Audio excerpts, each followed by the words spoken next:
अधिक मास भगवान विष्णु से कहने लगा कि हे नाथ, कृपानिधि, मलमास मेरा नाम है।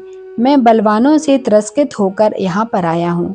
फिर आप मेरी रक्षा क्यों नहीं करते? मुझको उन लोगों ने शुभ कर्म वर्जित, अनाथ और सदैव घृणा की दृष्टि से देखा है। अब आपकी दयालुता कहाँ गई?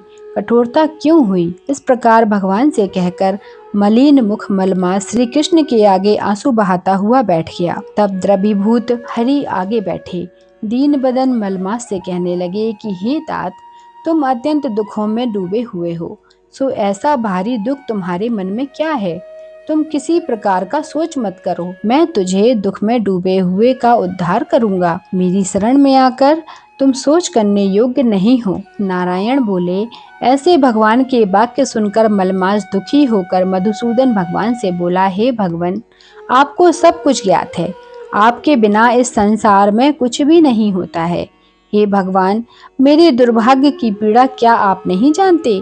तो भी हे नाथ, दुख रूपी फांस में फंसा हुआ जैसा दुख किसी को ना हुआ हो, ना देखा, सो आपसे कहता हूँ, क्षण, लव, मुहूर्त, पक्ष, मास और दिन रात्रि अपने स्वामी की आज्ञा से सदा भय रहित होकर आनंद करते हैं।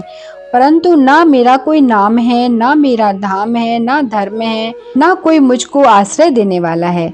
इसी से सब देवताओं ने मेरा निरादर किया है और शुभ कर्मों में यह मलमास वर्जित है। ऐसा सभी अंध परंपरा से कहते हैं, इसलिए मैं मरना चाहता हूँ, जीना नहीं चाहता। हे नारद जी, मैं मरूंगा, मैं मरूंगा, मैं मरूंगा, इस प्रकार बारंबार कह के मलमास शांत हो गया।